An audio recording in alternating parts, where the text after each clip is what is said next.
Welcome to Dark Diaries, where we unearth the stories that history tried to forget.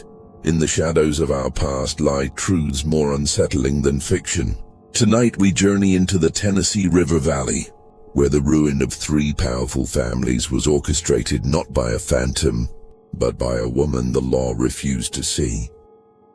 Between 1847 and 1852, three prominent plantation families in the Tennessee River Valley of northern Alabama suffered complete ruin through circumstances so disturbing that local newspapers refused to print the full accounts.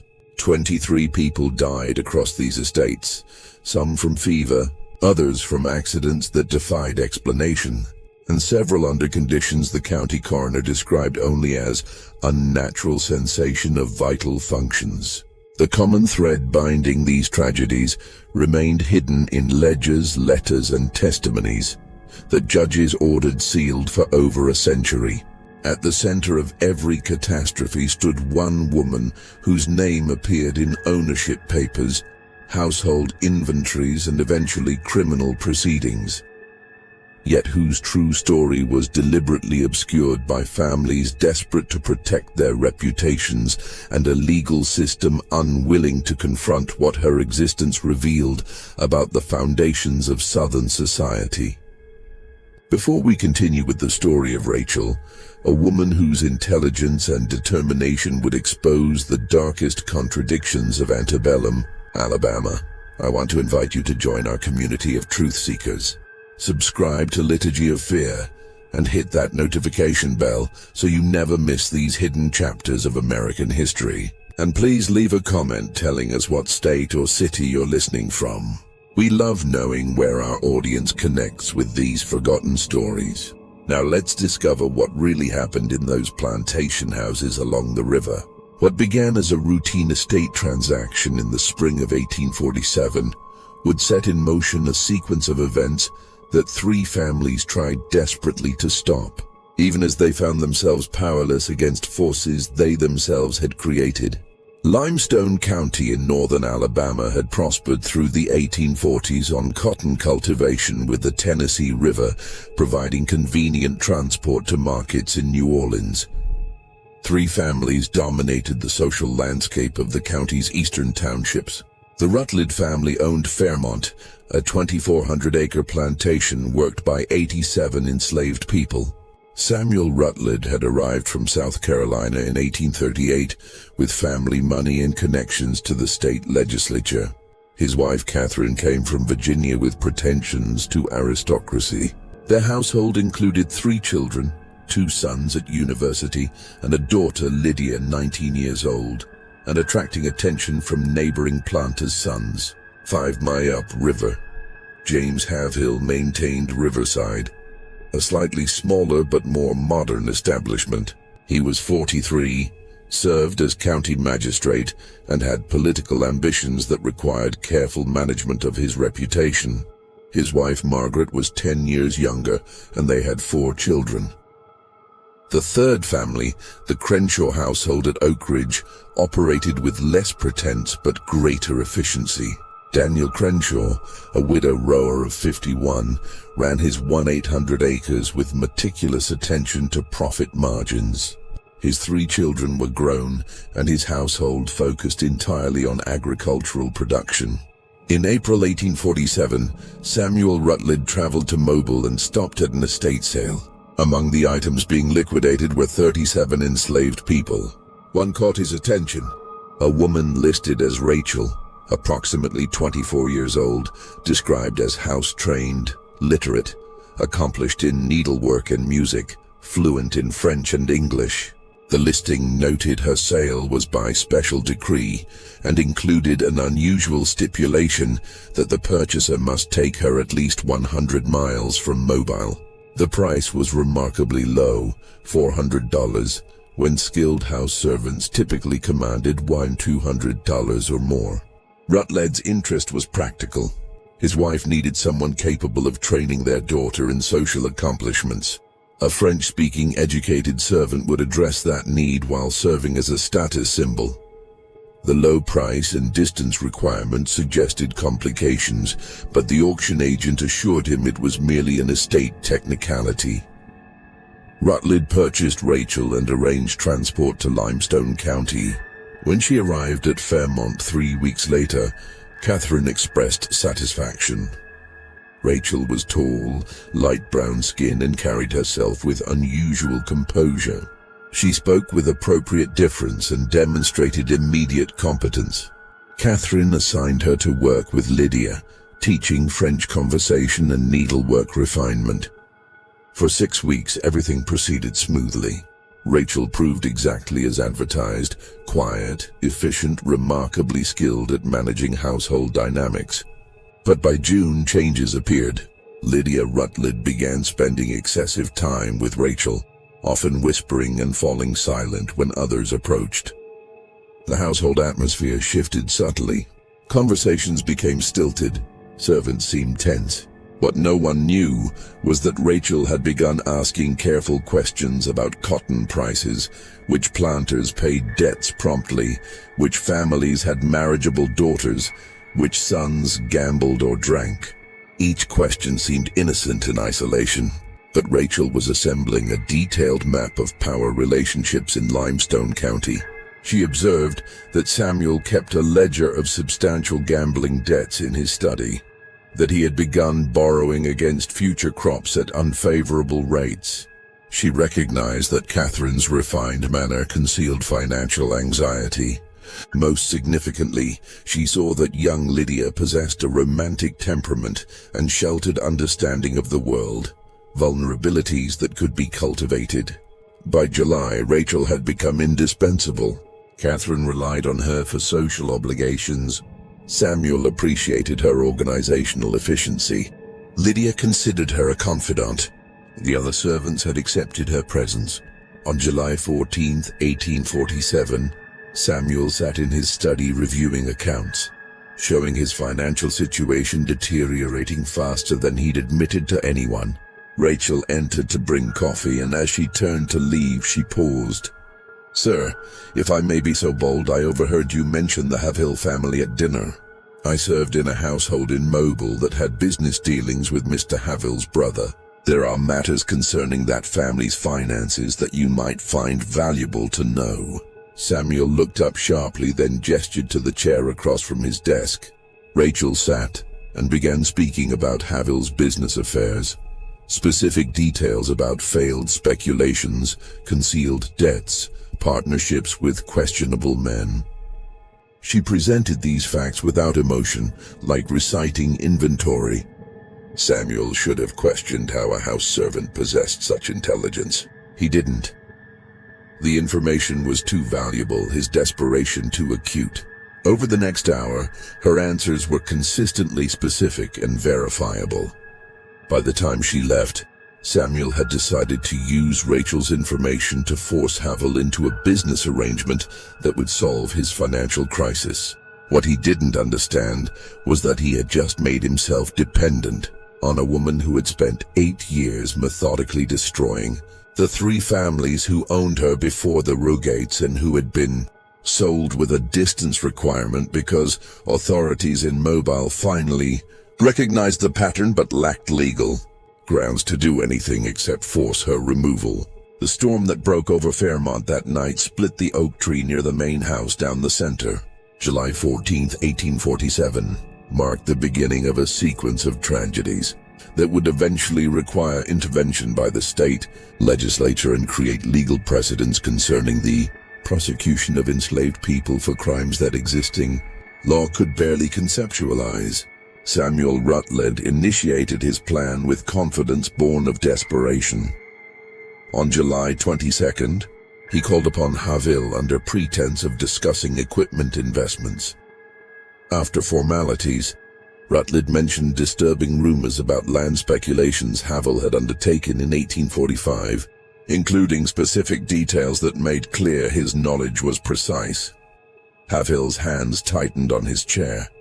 The information was accurate and concerned matters he'd assured everyone had concluded without loss. If word spread that he'd acted dishonorably, his magistrate position would become untenable. Rutledge proposed a cotton factoring partnership with terms that would be mutually protective of both our interests and reputations. It was extortion dressed as commerce. Havel understood immediately. After 30 minutes maintaining friendly pretense, they reached agreement. Havel would invest $3,000 solving Rutledge's debt crisis, and Rutledge would advocate for Havel's political aspirations. Rutledge left convinced he'd secured his family's future. He didn't question how Rachel obtained the information. Rachel received news of his success with quiet satisfaction, not mentioning that the intelligence came from entirely different sources. Months of careful listening among enslaved people who moved between plantations carrying news white families never imagined reached beyond their households. The other servants noticed Rachel's elevated position. The cook, Bess, watched with unease. "That woman ain't right," she told others. "I seen this before down in Mobile. Had a cousin worked for a French family there. Told me about a woman like her. Said 3 families broke apart. People died and nobody could prove nothing." The others dismissed Bess's concerns. Rachel had done nothing wrong. She'd simply earned the master's trust. What they didn't know was that Rachel had begun the second phase involving young Lydia Ardledge. Throughout August, Rachel continued lessons with Lydia, but subtly introduced new topics. She spoke about limitations placed on women in Southern society, about injustices of a system treating both enslaved people and planter-class women as property to be managed by men. She described parallels between a slave who could be sold and a daughter who could be married off to settle debts. Lydia had never heard such talk. Rachel's words articulated feelings Lydia experienced but never voiced.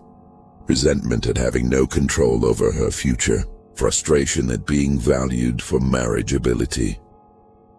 "Your father is negotiating your future like a business transaction," Rachel told her one afternoon. "He has decided you will marry the Creenaw boy to secure a partnership. Have you been consulted?" "How do you know this?" Lydia whispered. "I see the letters in your father's study. The Shisho boy drinks too much and has gambling debts, but your father needs the capital, so your preferences don't matter." This wasn't entirely accurate. No firm arrangements existed, but Rachel presented speculation as fact, knowing Lydia couldn't distinguish between them. "I don't love Thomas Crenshaw," Lydia said. "Love is not a consideration in these arrangements. You are inventory, Miss Lydia, valuable inventory, but inventory nonetheless. In that regard, we are not so different, you and I." Over following weeks, Rachel built Lydia's sense of injustice while offering sympathetic understanding. She encouraged journal keeping, suggested Lydia had rights transcending her father's authority, painted pictures of women making their own choices. What Rachel was doing was creating ideological justification for rebellion, preparing ground for actions that would shatter the Rutledge family. By September, Samuel's arrangement with Havel showed strain. The factoring scheme required more capital than projected, and Havel's resentment made him uncooperative. Rachel approached Samuel with new intelligence. Havel was speaking privately about Samuel's gambling debts and questionable practices. "He means to ruin you, sir," Rachel said with concern. "He seeks ways to damage your reputation so he might withdraw without appearing dishonorable." Samuel's rage was immediate. He confronted Havel publicly at the Agricultural Society meeting.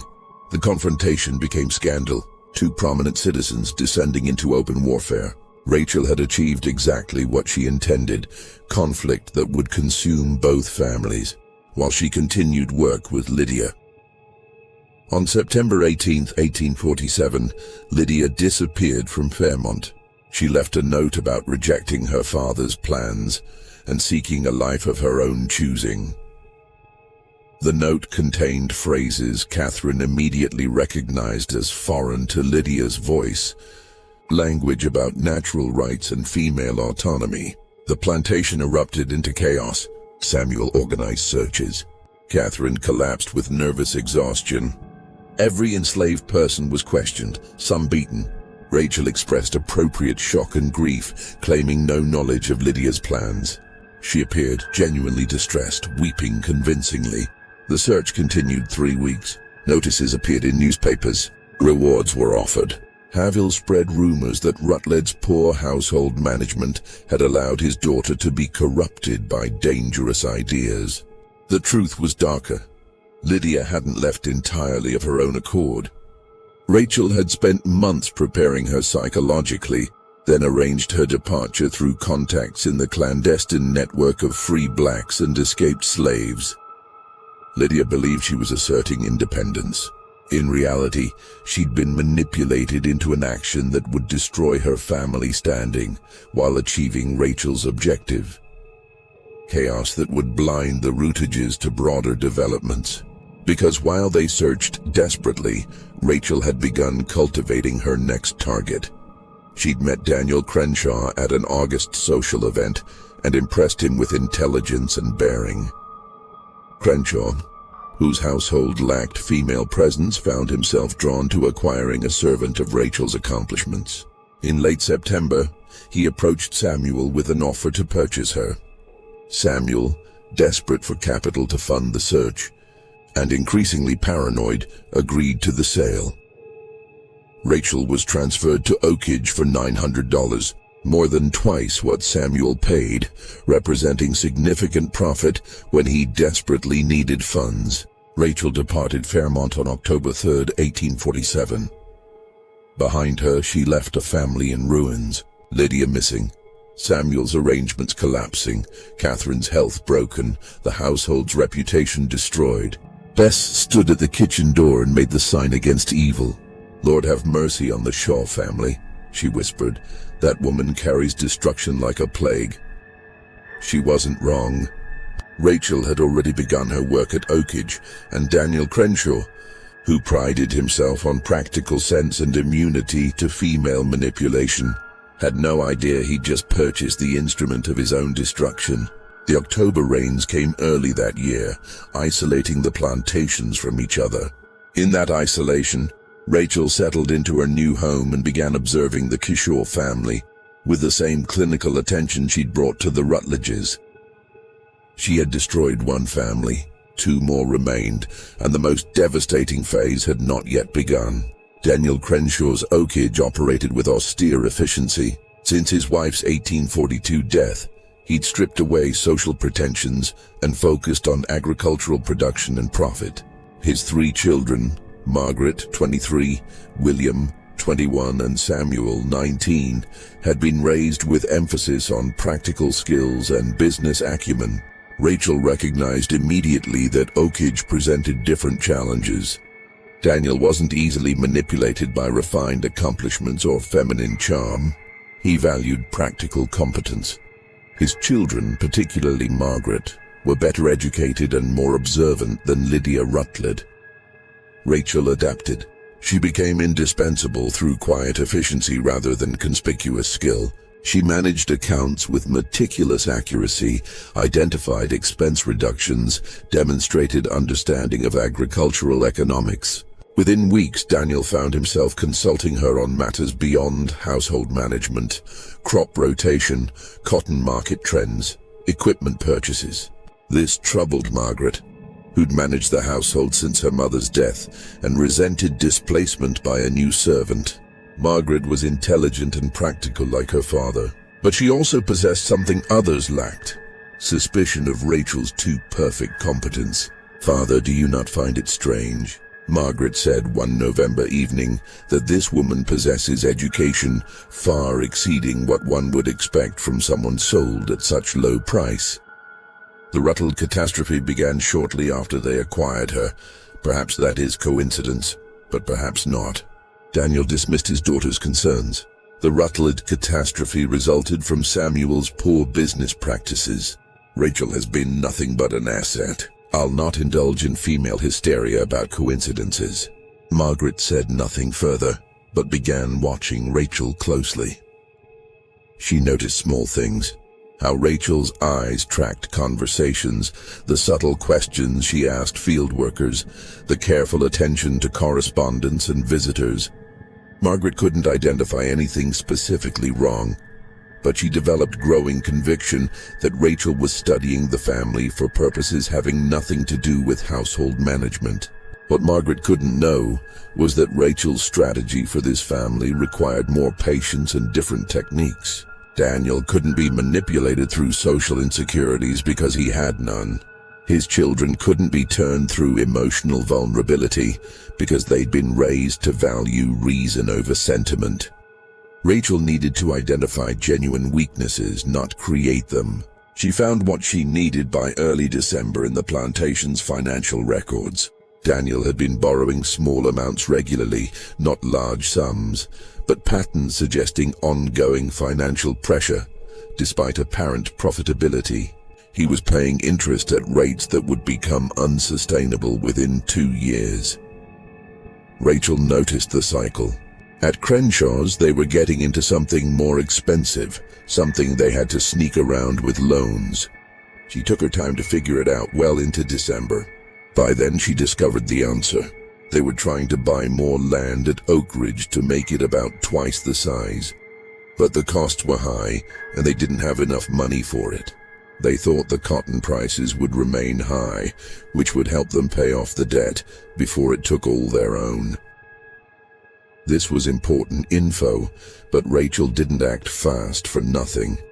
She needed extra than just knowing about Daniel's financial picture. She needed leverage, and that was on her side in January when a new player joined the scene, James Havel. Rutledge's business mess had put Havel at risk of his own debt. Their forced collaboration had been a total fail, and they really needed extra money.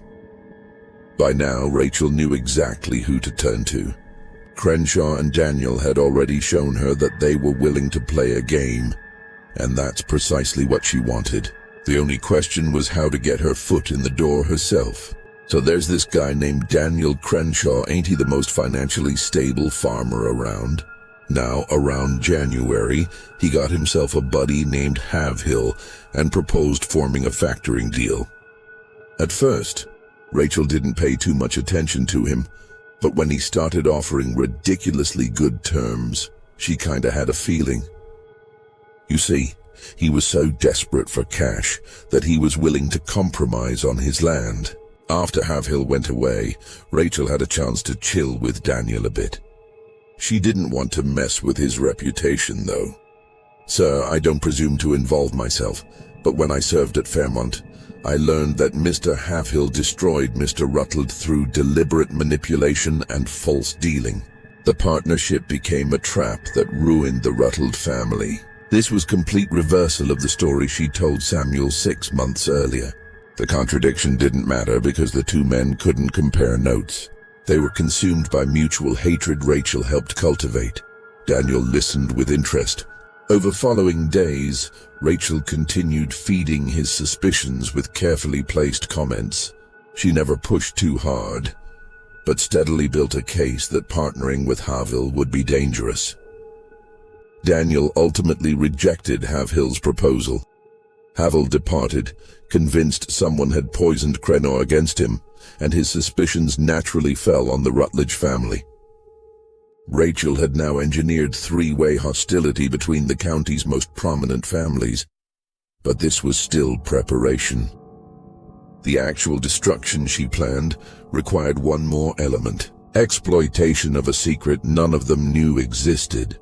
The secret involved William Crenshaw and a relationship he'd been concealing for over a year. William had formed attachment to Anna Pritchard, daughter of an Athens shopkeeper.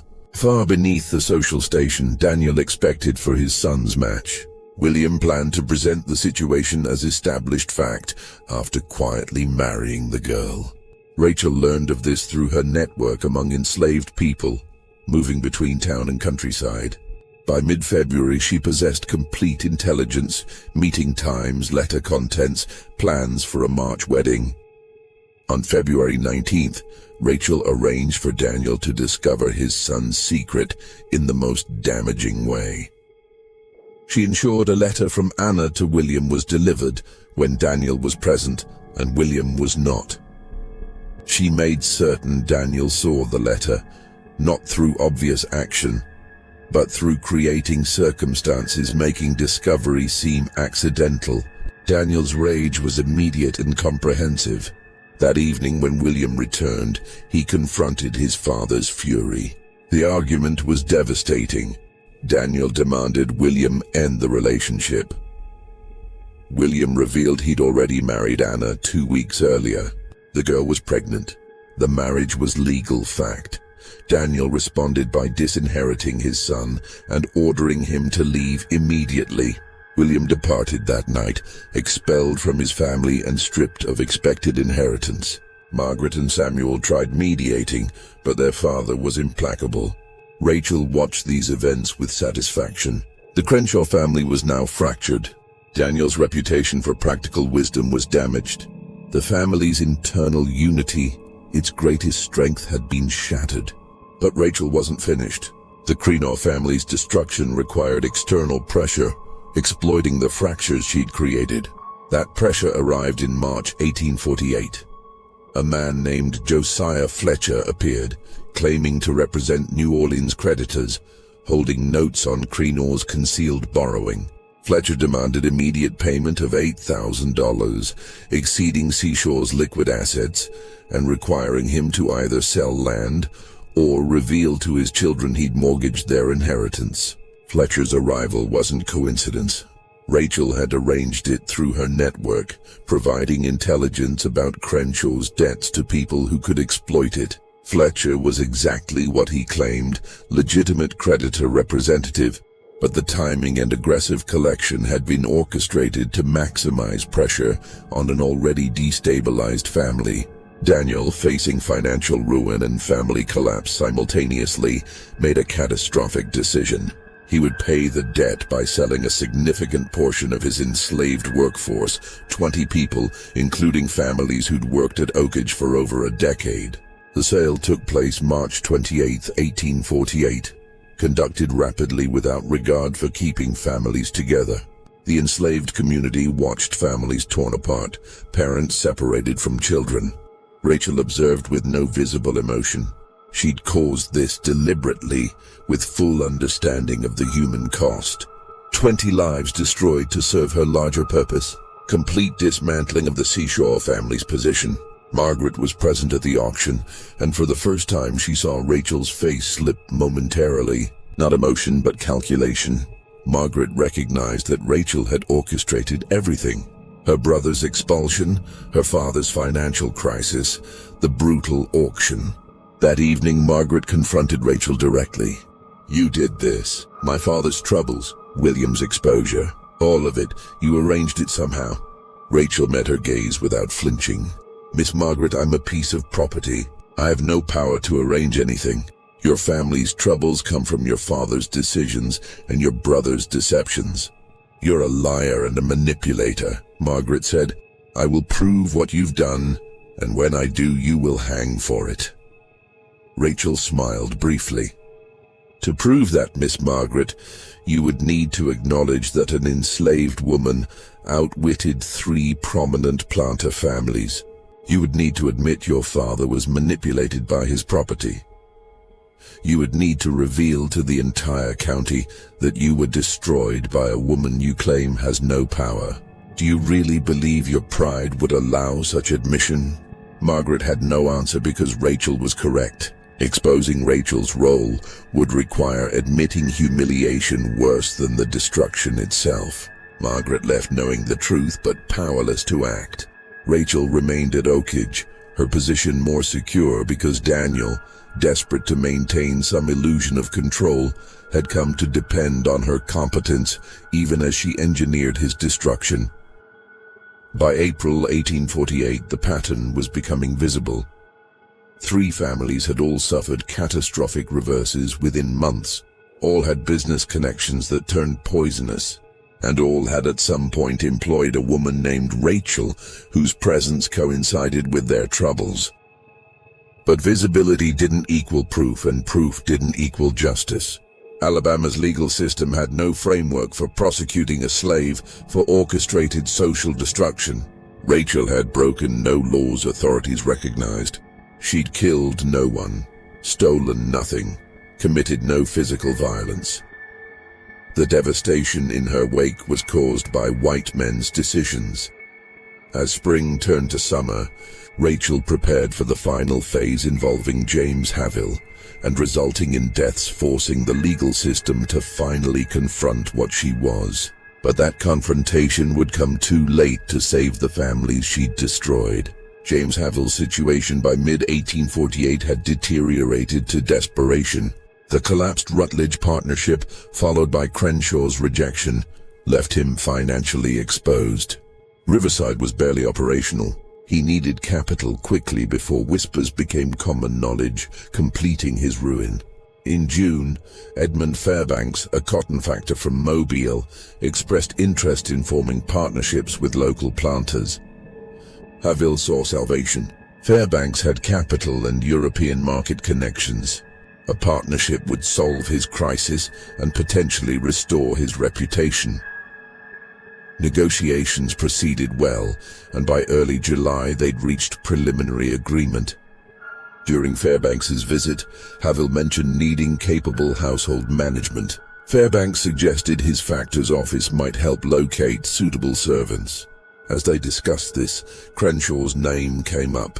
"Crenshaw has an unusual servant," Havill said. "A woman named Rachel, highly educated and competent.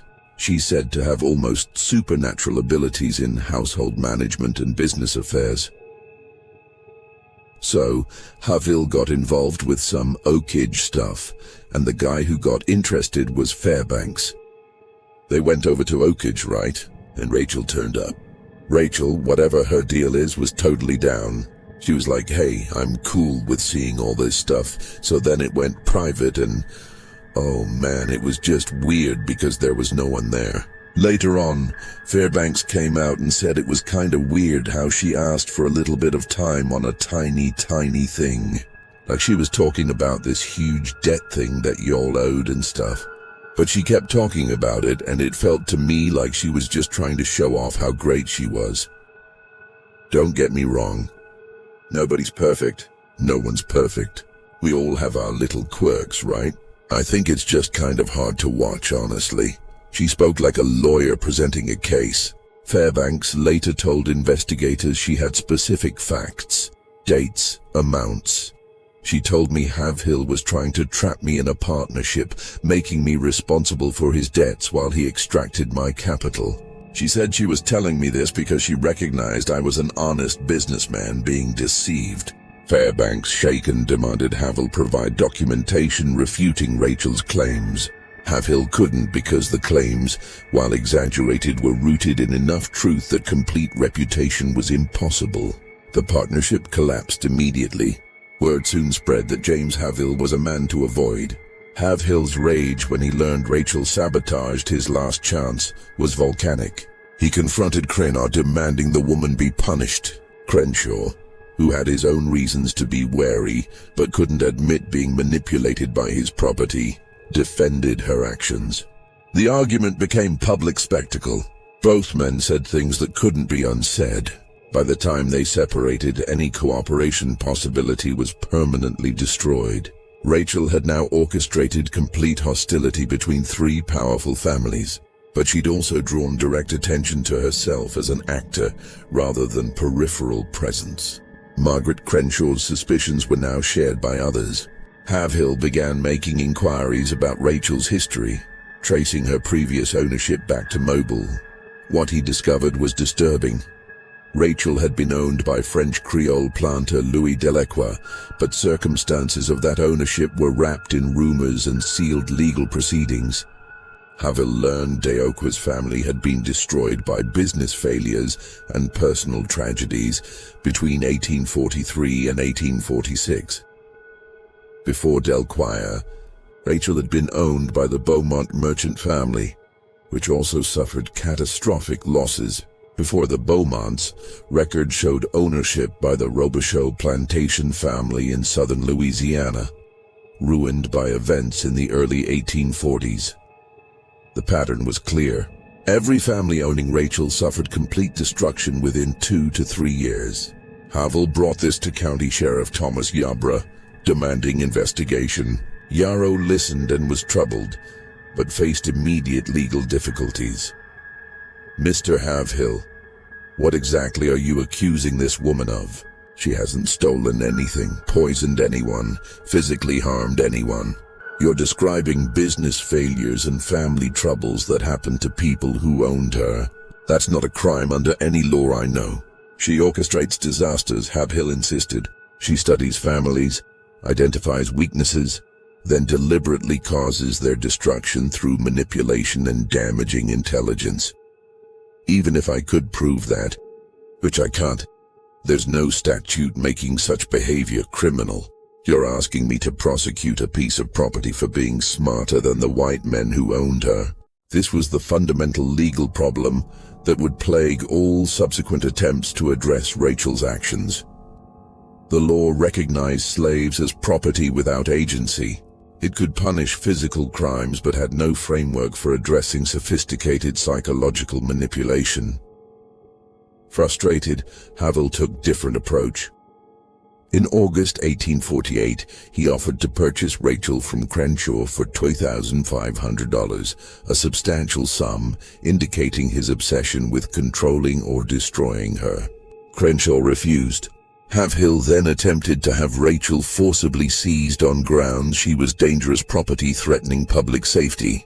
He presented a petition signed by himself and several planters requesting the court order Rachel's removal from Limestone County. Judge Horace Peyton reviewed and denied it on grounds no specific crimes or threats could be documented. "Gentlemen," Judge Peyton said, "you are essentially asking me to banish a slave because she is intelligent and because families who owned her made poor business decisions. If intelligence in slaves is grounds for removal, we would need to banish half the skilled workers in this county." This legal defeat pushed Havill toward catastrophic actions. If law wouldn't address Rachel, he would take matters into his own hands. In September 1848, he arranged for 4 men to travel to Oakage and forcibly abduct Rachel for transport to Texas, where her history wouldn't be known. The abduction attempt occurred September 14th night. The 4 men approached Oakage intending to seize Rachel from servants' quarters. What they didn't know was that Rachel had anticipated exactly such an attempt. The enslaved community had been warned. When the men arrived, they found not an undefended servant, but coordinated response from field workers armed with farming implements. The confrontation was brief, but violent. 2 would-be abductors were seriously injured. The others fled. Daniel Crenshaw appeared with a shotgun and ordered the men off his property. Afterward, Havill's involvement became known through testimony from one injured man who confessed hoping for medical treatment. Havill was arrested and charged with attempted theft of property, specifically attempted theft of Crenshaw's slave. The irony was brutal. Havill, trying to protect the county from what he saw as dangerous threat, now faced criminal charges. Rachel, who'd orchestrated much chaos, was legally the victim. But Rachel wasn't content with this outcome.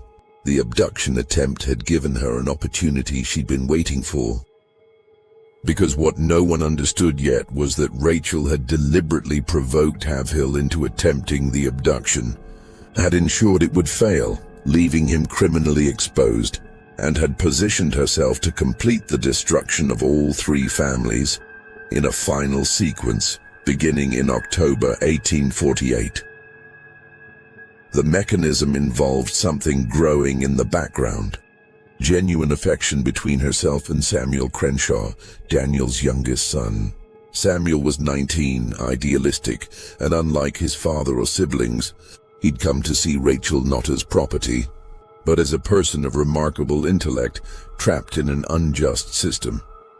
Over months, Rachel had cultivated this sympathy, encouraging Samuel's nagging doubts about slavery while presenting herself as a tragic figure deserving freedom. Samuel was falling in love with Rachel, and she knew it. She'd encouraged his affection carefully, never crossing boundaries triggering his father's intervention, but building emotional attachment she could exploit when the time came. That time arrived in late October when she told Samuel that Havill's associates were planning another abduction attempt. This time intending to kill her to prevent testimony in Havill's trial. This was a lie. No such plan existed, but Samuel believed it. Rachel told him the only way she could be safe was if she were free and far from Alabama. She suggested that if someone helped her escape to a free state, she could build a new life where her intelligence would be valued rather than feared. Samuel, driven by love and idealism, agreed to help. He began making arrangements to transport Rachel north through anti-slavery sympathizers. He gathered supplies, planned routes, prepared to accompany her. He was committing crimes, theft of his father's property, conspiracy to violate fugitive slave laws, but he justified these through love and moral conviction. Rachel allowed these preparations to proceed exactly to the point she desired. Then on November 3rd, 1848, she betrayed Samuel completely. She informed Daniel of his son's plans, presenting herself as a loyal servant who'd uncovered a plot that would destroy the family's remaining honor. She provided Daniel with letters Samuel had written, forged documents, detailed evidence of his intended crimes. Her betrayal was thorough and devastating. Daniel confronted Samuel that evening. The younger man confessed everything: his love for Rachel, his moral objections to slavery, his escape plans. He pleaded with his father to free Rachel and allow them to leave Alabama together. Daniel's response was to have Samuel committed to a private asylum near Tuscaloosa on grounds his son had become mentally unstable. Then finally, recognizing Rachel as the threat Margaret had warned about, Daniel arranged for her immediate sale to a slave trader who would transport her to deep South cotton districts. The sale took place November 8th. Rachel was chained and placed in a coffle, with 15 others being transported to Mississippi. As she departed Oakage, she looked back at the Crenshaw family. Daniel rigid with fury, Margaret vindicated but devastated by her brother's commitment, the enslaved community watching in silence. Rachel spoke one sentence before the wagon carried her away. "Everything I did, you made necessary." For a moment it seemed Rachel's reign had finally ended. She was gone. The families she'd targeted were broken but surviving, and the legal system had found a solution: removing the threat without confronting uncomfortable questions. But this wasn't the end, because Rachel had left behind one final mechanism that would trigger in her absence, resulting in deaths that couldn't be dismissed as accidents. Deaths finally forcing Alabama's legal system to acknowledge what she was. Just when we thought we'd seen the full extent of Rachel's capabilities, the horror in Limestone County intensifies. If this story is giving you chills, share this video with a friend who loves dark mysteries.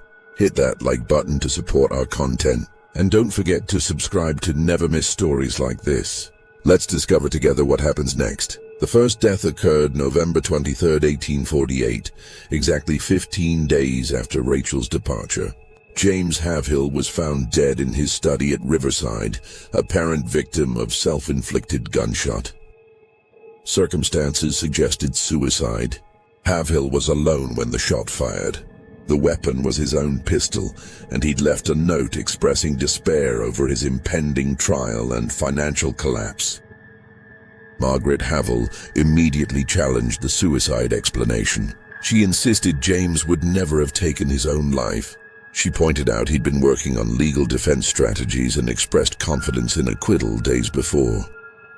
The wound placement shot to right temple from a left-handed man struck her as suspicious. Most significantly, several financial documents were missing from his study, including papers potentially proving his claims about Crenshaw's business practices. Sheriff Yarborough investigated, but found no evidence of another's involvement. The house had been locked from inside. No forced entry was visible. No witnesses reported anyone approaching Riverside that night. Yarborough ruled the death suicide and closed investigation, privately expressing relief that a difficult case was resolved without public trial, embarrassing multiple families. Margaret Havill refused acceptance. She hired a private investigator from Huntsville, former Pinkerton agent Abraham Cornwall, and directed him to examine not just her husband's death, but the entire pattern of disasters afflicting 3 families. Cornwall was methodical. He interviewed servants from all households, reviewed business records, traced Rachel's history to Louisiana, constructed a timeline clearly showing her presence at every catastrophe's center. Cornwall's December report was damning in conclusions but frustrating in legal implications. The woman called Rachel has systematically destroyed the Robichaud, Beaumont, Delacroix, Rutledge and Crenshaw families through psychological manipulation, strategic provision of damaging intelligence, and deliberate exploitation of vulnerabilities. However, she has committed no acts that Alabama law recognizes as crimes. She has provided advice freely accepted by white men acting on their own authority. She has revealed information that was already true, not fabricated. In short, she has operated entirely within the narrow range of agency that law permits to enslaved persons while using that agency with devastating effectiveness. Regarding Havill's death, Cornwall reached a disturbing conclusion. While I cannot prove murder, circumstances suggest careful planning by someone intimately familiar with Havill's habits, Riverside's layout, and timing necessary to make murder appear as suicide. That Rachel was not physically present is irrelevant if she arranged for another party to act, or if she set in motion psychological pressures leading Havill to actually take his own life. Margaret Havill brought Cornwall's report to Judge Peaton, demanding action. The judge agreed Rachel represented unique threat, but remained stymied by legal constraints. Mrs. Haverhill, even accepting every conclusion in this report, what charge would I bring? She was in Mississippi when your husband died. I would need evidence of specific communications planning the act. The law has no category for what this woman has done. While Margaret Havill fought her legal battle, the Creenor family struggled with crisis. Samuel remained confined to the asylum where doctors reported he'd become withdrawn and uncommunicative. Daniel visited once in December and was disturbed to find his son apparently broken, sitting silently, responding with single words, showing no interest in anything. Margaret Crenshaw, who'd warned her father from the beginning, watched her family's disintegration with bitter vindication. She joined forces with Margaret Havill in petitioning the state legislature to create new statutes addressing crimes of psychological manipulation by enslaved persons. The petition gained some support, but encountered significant opposition from planters recognizing dangerous implications.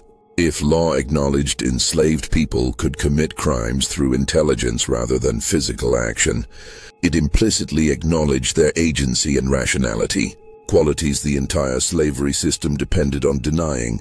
This debate was ongoing when the second death occurred. On January 17, 1849, Daniel Crenshaw was found dead in the cotton gin house at Oakage. The machinery had apparently activated while he was inside conducting maintenance, crushing him. The death was ruled accidental, but Margaret Crenshaw knew immediately this was murder. Her father had been careful around machinery his entire life. The gin's activation required deliberate action. Moreover, someone had been at Oakage that day, a former field hand sold away months earlier who'd returned claiming to deliver a message from the trader now owning Rachel. Margaret reported suspicions to Yarborough, who investigated reluctantly. He found no evidence of tampering. The former field hand couldn't be located. He disappeared immediately after delivering his message. The Mississippi trader, contacted by telegraph, denied sending any messenger and denied Rachel made any such arrangement. Yarborough closed investigation with visible frustration. Miss Crenshaw, I believe your father was murdered, and I believe Rachel arranged it somehow, but I cannot prove it. The law requires evidence, and all I have is suspicion and a pattern explaining nothing in legal terms. The two Margarets now joined forces completely. They pooled resources and hired Cornwall to conduct exhaustive investigation, focused on one question. Where was Rachel? What was she doing? And could they find evidence definitively connecting her to murders? Cornwall traveled to Mississippi in February 1849 and located the plantation where Rachel had supposedly been taken. What he discovered was disturbing. Rachel had been at that plantation exactly 8 days, then was sold again to a trader heading to Arkansas. Cornwall tracked her through 3 more transactions over 4 months, always arriving weeks after she'd departed. Finally, in March 1849, Cornwall found her. She was now property of a planter in eastern Texas named Henry Dalton. Cornwall requested permission to interview the enslaved woman for Alabama legal proceedings. Dalton, intrigued, agreed. Cornwall's interview with Rachel lasted 2 hours and was one of the most unsettling experiences of his career. She answered every question, he wrote. She provided detailed accounts of her time with each family. She explained her methods with clinical precision, how she studied each household, identified vulnerabilities, provided information calculated to create conflict, and positioned herself to maximize chaos while maintaining plausible deniability. She described psychological techniques for manipulating individuals, intelligence networks among enslaved people who moved between plantations, and long-term strategies ensuring each family's complete destruction. When I asked why she did these things, she said, "Because I could. Because they thought themselves superior in every way, but I was smarter than all of them. Because they bought and sold human beings while considering themselves civilized, and I wanted them to understand what it felt like to be destroyed by someone they considered beneath notice. Because slavery makes us enemies, and in that war, I chose to fight with the only weapons available to me." I asked if she arranged the deaths. She smiled and said, "Mr. Cornwall, I was hundreds of miles away when both men died. I sent no messages, gave no instructions, took no actions that could be considered criminal. If those men died, perhaps it was through consequences of their own actions, or perhaps the people they enslaved found their own reasons to seek justice. You cannot prove I did anything because under your law, I can do nothing. I am property. Property has no agency. Property cannot commit crimes. Your legal system created this situation, and now you must live with it." Cornwall asked Dalton to place Rachel under guard while he returned to Alabama. Dalton refused, pointing out no charges had been filed, and Rachel was his legally purchased property. Cornwall returned to Alabama in April 1849 with his report, but no prisoner. He presented findings to Judge Peaton and a special legislative committee. The legislators listened with growing alarm. The committee debated 3 days about response. Some argued for new legislation creating crimes of seditious manipulation. Others objected such laws would be impossible to enforce and create dangerous precedents acknowledging slave agency. A few recognized the profound irony. The legal system had created a category of people defined as property without rationality, and now faced crisis because one demonstrated superior rationality while remaining legally powerless. The debate was unresolved when the third death occurred. On May 2, 1849, Samuel Crenshaw was found dead in his asylum room. He had apparently hanged himself using bed linens. Doctors reported his mental state had deteriorated severely, and suicide had been a concern, though not considered imminent. Margaret Crenshaw received this news in a state beyond grief. Her father was dead. Her brother William was estranged and living in poverty, and now Samuel had taken his own life. The Crenshaw family, one of the most prominent in northern Alabama just 2 years earlier, was effectively destroyed. She knew Rachel was responsible. She couldn't prove it, but she knew. In her grief and rage, Margaret made a decision. She would go to Texas herself, find Rachel, and kill her personally. It was vigilante justice, but it was the only recourse available.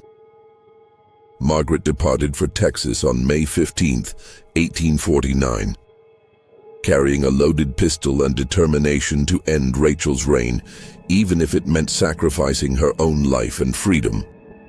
What she didn't know was that Rachel was no longer in Texas. She'd been sold again 2 weeks earlier to a planter in Louisiana. And the new owner was connected through relationships none of the Alabama families could trace to the original French Creole family in Mobile that had owned Rachel before she began her methodical destruction of southern planter families. Margaret arrived in eastern Texas in early June after a difficult 3-week journey. She went directly to Dalton's plantation, prepared to confront Rachel. What she found stopped her plans completely. Rachel was gone. Dalton informed her coldly he'd sold the woman to a cotton factor from New Orleans 3 weeks earlier, after discovering she'd been systematically gathering information about his business affairs. Margaret demanded to know where Rachel had been taken. Dalton provided the name Gomme Marshall and the New Orleans address. Margaret traveled immediately to Louisiana. In New Orleans, she learned Marchand had purchased Rachel for a client, a widow living near Lake Pontchartrain. The widow's name was Alice Docqua, the remarried wife of Louise Decqua, the French Creole planter whose estate sale in Mobile had first brought Rachel to Samuel Rutledge 2 years earlier. Margaret felt ice in her veins. Hearing this name, the circle was complete. Rachel had returned to the region where her pattern apparently began, purchased by someone connected to her earliest known owners. She traveled to the Delacqua estate on June 24th, arriving unannounced and demanding to see both Els Delqua and Rachel. The widow received her in a parlor overlooking the lake, and after discussion agreed to summon Rachel. When Rachel entered, Margaret saw something unexpected: recognition and sadness in the woman's eyes. Not fear, not defiance, but something almost like regret tinged with resignation. "Miss Crennaugh," Rachel said quietly, "I knew someone would eventually come. I did not know it would be you." What followed was a conversation lasting nearly 3 hours. Elise remained present throughout, and years later, both women would provide testimony about what was said. Margaret began by demanding to know why Rachel had destroyed her family, orchestrated deaths, ruined lives. Rachel's answer was comprehensive. She spoke for nearly an hour without interruption, laying out a history beginning not with the Robichaux family in Louisiana, but 15 years earlier in Virginia. Rachel had been born free in Richmond, daughter of a free black craftsman and a French woman. She'd been educated by her mother in reading, writing, French, needlework, and music. Her childhood had been comfortable by standards available to free blacks in the South. When Rachel was 16, her father died in a workshop accident. Within months, creditors claimed his estate and seized his property, including through manufactured documentation, his wife and daughter, claiming they were enslaved people he'd been keeping illegally as free. Rachel's mother died within a year. Rachel found herself property of a Richmond merchant family, transformed from free and educated to enslaved and powerless through mechanisms entirely legal under Virginia law. "I was not born to slavery," Rachel told them. "I was not raised to accept it as natural. I was educated to think, to question, to understand I was a human being with rights and dignity. And then one day, because white men decided they could steal my freedom, I became property. Do you understand what that does to someone? To know you are capable of everything your owners are capable of, that you are likely more intelligent than most of them, but society has decided you are an object to be bought and sold." She described years following shock of enslavement, rage that had to be concealed, gradual recognition that physical escape was unlikely, but other forms of resistance were possible. She'd been sold several times in Virginia, then transported to Louisiana in 1839. Each sale taught her more about plantation families, their vulnerabilities, how their vices and fears could be turned against them. "I decided that if I could not be free, I would at least make them pay. I would show them that the people they considered property were capable of destroying them completely.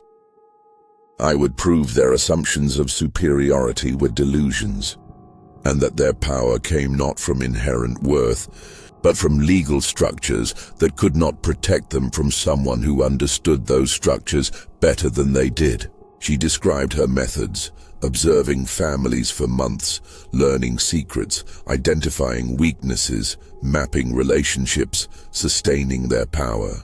She'd cultivate information sources among other enslaved people, building networks extending across plantations.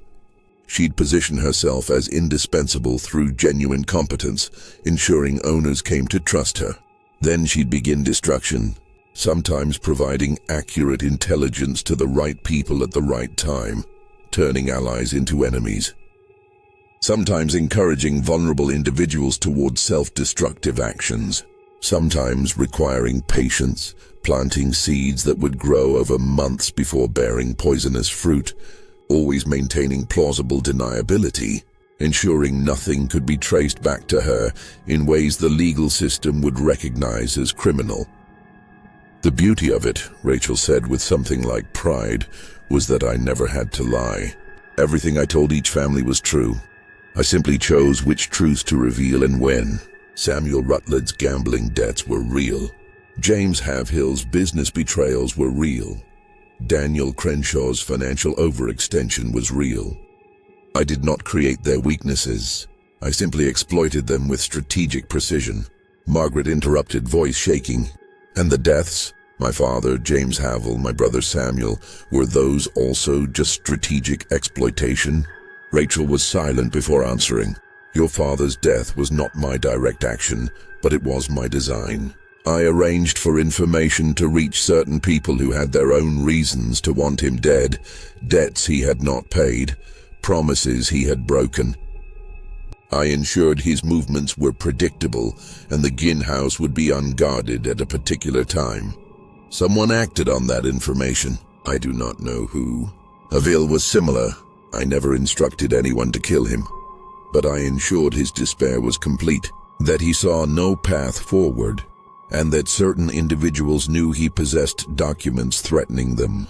Whether he killed himself or was killed by another, the outcome was what I intended. Your brother. Rachel's voice softened. Samuel was different. I did not intend his death. I broke him emotionally to protect myself from his foolish rescue attempt, but I did not mean for him to die. That was regrettable. The word regrettable sent Margaret into fury. She pulled the pistol from her traveling bag, aiming it at Rachel, demanding Elise leave the room so justice could be done. Neither woman moved. Rachel looked at Margaret with steady eyes.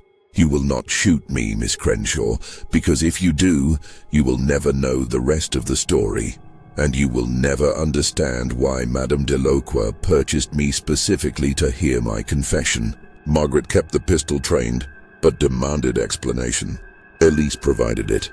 My first husband, Louis Delacroix, was destroyed by this woman's actions between 1843 and 1846, Elise said quietly. His business failed, his health collapsed, and he died believing himself cursed. When I learned she was being sold through New Orleans, I arranged to purchase her through my factor. I brought her here not to continue exploiting her labor, but to hear the full account of her actions. She has spent the past 3 weeks writing a confession, not a legal confession, but complete documentation of her methods, her philosophy, and her justification. Elise crossed to a desk and retrieved thick papers, perhaps 80 pages covered in neat handwriting. This document is extraordinary, Miss Crenshaw. It is meticulous account of how an enslaved woman systematically destroyed 6 prominent Southern families over a decade. It is also devastating critique of slavery from someone who experienced both freedom and bondage, who possesses education equal to any scholar, and who used those gifts to wage war against the system that enslaved her. Margaret lowered her pistol slightly. Why would you want such a document? Because I needed to understand, Elise said. My husband was not cruel by our society standards, yet this woman destroyed him. I needed to know whether he deserved it, whether there was moral logic to her revenge, or whether she was simply a destroyer who enjoyed causing pain. And what did you conclude? Elise looked at Rachel. I concluded that slavery creates women like Rachel and then act surprised when they use the only weapons available to them. I concluded that a system reducing intelligent human beings to property should expect those human beings to resist in whatever ways they can. I concluded my husband's destruction was not random cruelty, but calculated warfare by an enemy he never acknowledged as human enough to be dangerous. That does not excuse what she did, Margaret said. It does not bring back my father or my brothers. No, Elise agreed. Nothing can do that, but perhaps understanding can prevent future Rachels from being created. Rachel spoke again. Miss Crenshaw, you came here to kill me. I will not stop you if you choose, but I ask you to consider if you kill me, you prove the system works, that white people can destroy black people who threaten them. If you let me live, you prove something more disturbing, that you cannot stop someone like me, that your legal systems are vulnerable to intelligence they refuse to acknowledge, and that slavery contains within itself the seeds of its own destruction. Margaret stood with the pistol, facing the woman who destroyed her family, and recognized she was confronting something larger than personal revenge. Rachel was not just an individual criminal. She was demonstration of fundamental instability in the entire social order. She'd proven enslaved people could be more intelligent than their owners, could manipulate the supposedly superior white race, could exact revenge that no law could prevent. Killing her would solve nothing. The knowledge she possessed, the method she'd developed, the confession she'd written, these would not die with her. And there would be other Rachels, other intelligent enslaved people driven to resistance by the unbearable contradiction of being treated as property while possessing full range of human capacities. Margaret lowered the pistol completely. I will not kill you, but neither will I leave you unpunished. I will take your confession to the Alabama legislature and to newspapers throughout the South. I will make certain every slaveholder in America knows what you have done and how you did it. Rachel met her gaze steadily. That is your right, Miss Crenshaw. But consider, if you publicize my methods, you also publicize my humanity, my intelligence, and my moral critique of the system that enslaved me. You prove we are not the childlike innocents or savage brutes your society claims. You demonstrate we are fully human, capable of sophisticated thought and strategic action. That proof may be more dangerous to slavery than any violence I could commit. The confrontation ended there. Margaret took custody of Rachel's confession. Rachel remained at the Delqua estate, her future uncertain. Margaret returned to Alabama with the confession and began the process of bringing it to official attention. The Alabama legislature created new statutes in 1850 addressing crimes by enslaved people involving psychological manipulation. But these laws were vague, difficult to enforce, and ultimately ineffective. They acknowledged the problem Rachel represented without solving it because the fundamental contradiction remained. Admitting enslaved people could commit sophisticated crimes required acknowledging their intelligence and agency, which undermined slavery's entire ideological foundation. Rachel herself disappeared from historical records after 1850. Whether she remained with Elise, was sold again, escaped to freedom, or died, none can be determined from available documents. She vanished into the anonymity of the enslaved population, her specific fate unknown, but her impact lasting. For the families Rachel destroyed, no legal resolution could repair the damage. Samuel Rutledge never recovered from his collapse and died in 1853. Lydia was eventually located in Ohio in 1851, living under an assumed name and refusing to return to Alabama. Margaret Havill remarried in 1852 and attempted to rebuild her life far from Limestone County. Margaret Crenshaw never married. She devoted remaining years to managing what was left of the estate and to private obsession with documenting what Rachel had done.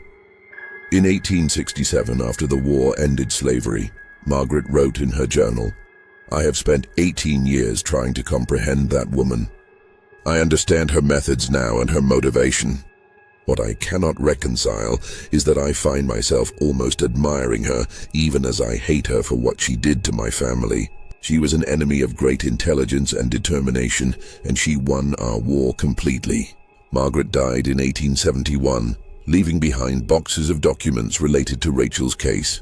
These papers were eventually donated to the Alabama Department of Archives, where they remained largely unstudied until the 1960s. The confession itself was briefly accessible to researchers in the 1970s before being restricted again. Scholars who examined it described it as one of the most sophisticated first-person accounts of slave resistance ever written. One passage from Rachel's confession appears repeatedly in historical works. Her explanation of why she chose psychological manipulation rather than physical violence. "I could have killed individual owners with poison or in their sleep. Many enslaved people have done so and been caught and executed. But individual murders change nothing. They are replaced by new owners and the system continues. I chose instead to destroy families completely and visibly, to demonstrate that intelligence is a weapon more powerful than violence, and to prove that the people white society considers property are capable of sophisticated resistance that their laws cannot address. I wanted them to fear our minds more than our hands, because they can chain hands but they cannot chain thought." This mystery shows us that intelligence and determination can be weapons as powerful as any violence. But it also reveals the terrible human cost of systems that deny people their basic humanity. This mystery forces us to ask difficult questions about resistance, justice, and the human spirit. Was Rachel a vengeful destroyer or a freedom fighter using the only weapons available to her? The truth, as always in Dark Diaries, lies in the shadows. If this story captivated you, share it with someone who loves historical mysteries. Subscribe for more deep dives into the forgotten and the forbidden, and ring the bell so you never miss a story. Thank you for listening. Until next time, remember to question the history you think you know.